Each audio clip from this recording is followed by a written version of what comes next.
Hello everyone, and welcome to the English Teacher's Guide to everything you need to know about the class game by Mary Casey.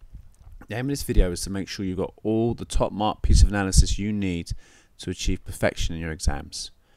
Here's a poem. You should already have read this 3, 4, 5, 6, 7 times.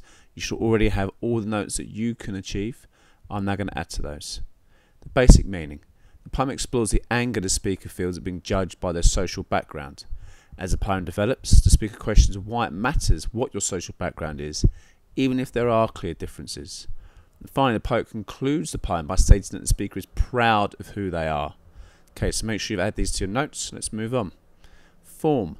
Using the first person dramatic monologue allows the poet to create a voice which engages directly with the reader, helping to make the message of the poem feel far more realistic, and also helping to create a conversational nature of the poem, which creates a one-to-one dialogue.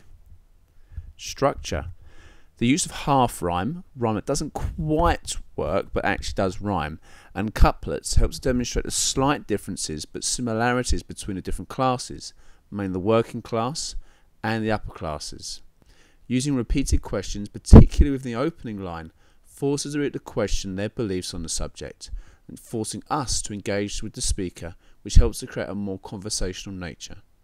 Employing enjambment throughout the poem increases the meter of the work, making it not only sound more conversational, but making the voice seem increasingly angry or even impatient. Finishing the final line with proud of highlights to the reader that no matter what others say, the speaker will ultimately always be proud of their background. Finally, language. The pronoun you is used repeatedly to create the required engagement between the reader and the message of the poem. It also suggests that we are the problem once again, and we've seen it in a couple of our poems in this conflict section.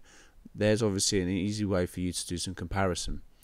The use of colloquialisms or slang throughout highlight the dialect of the speaker, which highlights the difference between the working class and the upper classes. This technique is also employed to highlight that there may be differences, but what does that matter?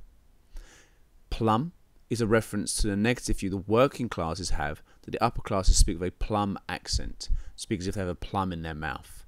Now, this actually also demonstrates the prejudiced views that the working class have of the upper classes. So it's not just the speaker here being the victim, he's actually being an aggressor as well. The constant use of how and why forces the reader to once again consider a response to the ideas expressed. And finally, the title, which also links in with form, the class game, suggests that class is seen as a game. So therefore, there must be rules which we abide by. It also suggests that there are winners and losers when it comes to class. Okay, thank you. Make sure you add these to your notes, and well done. Please make sure to continue revising, and feel free to visit this site whenever you need an update. Well done.